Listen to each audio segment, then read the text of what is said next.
Hey everyone, we're back and I'm wearing my black turtleneck here in honor of Steve Jobs because I'm here to talk to you a little bit about some of the tech tools that we use to keep Fifth House in line.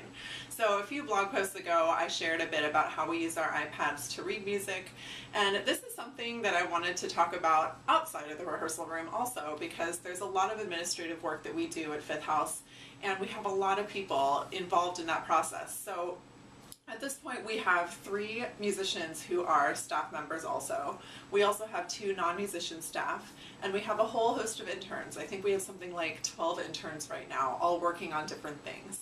And so because we don't have our own rehearsal and office space yet, which is something that will probably change in the near future, we have to use a whole host of tools to stay in touch remotely, to be able to share timelines and projects and documents and processes and all that kind of stuff so that we don't go nuts. So I've made some notes here on some of the things that we use so I don't miss anything, and hopefully this will be helpful to any of you who might be thinking about starting your own organization or working in partnership with someone else, or even just doing it for yourself. A lot of this stuff is available for free online, so take notes. The first thing is, most everything that we use in terms of our work is run through Google Apps. Now, Google Apps is just like the Gmail you know and love, except it's for organizations and businesses. And should you happen to be a nonprofit, Google Apps is free, up to 50 users at this point. So with Google Apps, you get your standard Gmail, which most of you already know how to use. You also get a calendar, which if you've only used that for yourself, you can actually pull in calendars from a ton of other people. You can share calendars with other people. So at this point, we have one central calendar that everybody sort of shares their personal calendars with, and that calendar runs a few different calendars. So it has a performance calendar, a rehearsal calendar, educational performances calendar, administrative calendar, just so that we can keep track of what types of events we're doing, and also so that if we wanted to pull a feed from one of those calendars and put it on our website, we ended up showing just the performances and not every meeting that we're taking out there in the world. So that's a really good tool to have. And also, when we're going to schedule rehearsals, you now know where everybody in the ensemble is at every moment of the day, and you can schedule accordingly, as ridiculous as that is to actually look at on the screen. So the other thing is Google Docs. We use Google Docs all the time, both on the staff side and on the musician side. For the staff side, we use it just to keep track of all of our documents. Literally everything that we do, we try and post up there so that there's a record of it. And our sort of philosophy now is that if any of us were to get hit by a bus, we'd like to make sure everything is well enough documented that someone else could take over. Not that anyone is hoping for that. Anyways, with Google Docs, we also keep track of all of our educational work with our musicians. So every residency that we do is documented up there. It has all of our full lesson plans, all of our journals, because we have 2 musicians that go in every week, but those musicians rotate. So we've got to make sure that the musicians who are coming in the next time know exactly what happened on the previous visit. And we also keep track of a lot of different things regarding the educational stuff that we share with the classroom teachers. So with Google Docs, you can actually share it with anybody, which is great because the teachers can go in and make their comments and changes. And it's just a really easy way for us to always make sure we're looking at the same version of any given document rather than emailing it back and forth and not being sure that it's updated correctly. So that can be a really good thing. The other thing that I never used before Google Apps was Google Sites, and this allows you to create a website which could be public or it could be viewable to just the people within your organization or only to certain people that you choose. And the reason we use Google Sites is to have an operations manual. So we have an online site that everybody in Fifth House has access to, and it basically just says how we run our business. It documents everything from how we do payroll to how we handle scheduling to how we handle the bookings process and sample contracts, sample letters, all kinds of stuff, again, with the whole hit by a bus mentality in mind.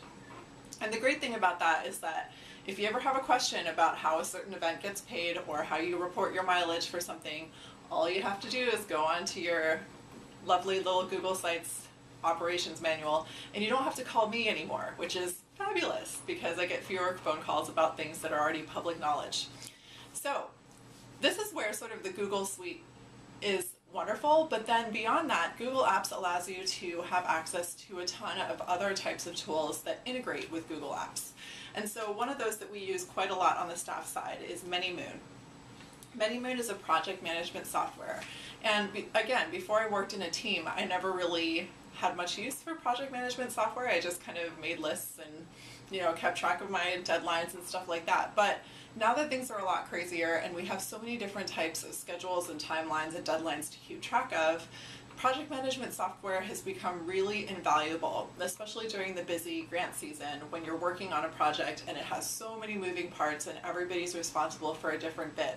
So what it does is it lets you create projects. So let's say that I have a grant that I'm working on, and it lets you assign tasks. So I might say, hey Adam, I need you to write a narrative by this date. Or hey Ross, I need you to create a budget by this date. And hey Crystal, I need you to contact and get letters of agreement from schools by this date. And so you set up all these tasks, and then they're assigned to different people, and every day everyone gets an email that says, here's what you have due today, here's what you have due tomorrow, and here is what you are late on. So I don't have to be the one to do that anymore. It actually comes automatically from ManyMoon, which is great. You can also link to Google Docs, or you can upload documents there so that when you're working on a particular task, everybody's looking at the same version of the document you're working on. The other thing that's great about ManyMoon is that it allows you to really communicate with your team. So you can write comments on any particular task, and it prevents you from sending emails back and forth that get lost. It's just like Facebook, where you put a comment on a task and it stays there for all time. So nobody can say, oh, I didn't get that email. Nope, it's all on there, which is great. So we started to use that for musicians as well, for educational projects, just to make sure everyone gets their journaling done on time. Also for mileage, to make sure that they get their mileage in on time so that they can get paid.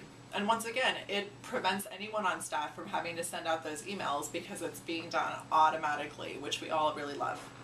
So the next one is Mailchimp. And Mailchimp is what we use to send out our mailing list newsletters over email. And we love that tool because it allows you to see a lot about the people that you're sending to, but it's also really, really easy to use. And it integrates with Google Apps, so you don't have to log in a million times to many different websites in order to get your work done. So it lets you create all these lists, it lets you segment them into groups if you want to just send to part of your list.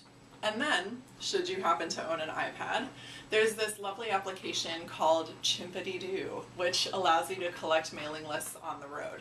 So whenever we're at a concert, we say, hey, check out my iPad. You want to sign up for our mailing list? And most of the time people do. Although we have seen some people who have tried to actually write on it with a pen, and that was a little disturbing.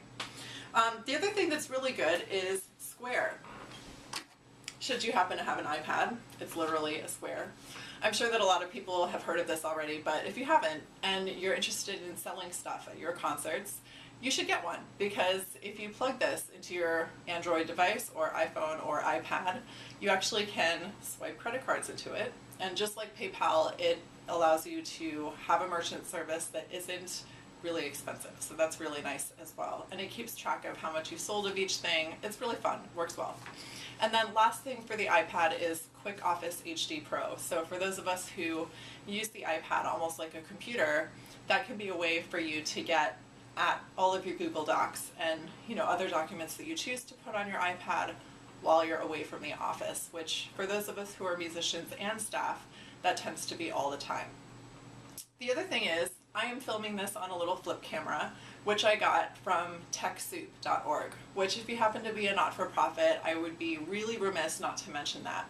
TechSoup is a really great website where, again, not-for-profits can register and then get all kinds of technical tools for extremely, extremely low prices, because all of these companies volunteer to create sort of a partial donation of the cost. So I got 12 of these flip cameras for a ridiculously low cost on that site, so that each of our musicians could have one and they could all take it to their educational visits and document them.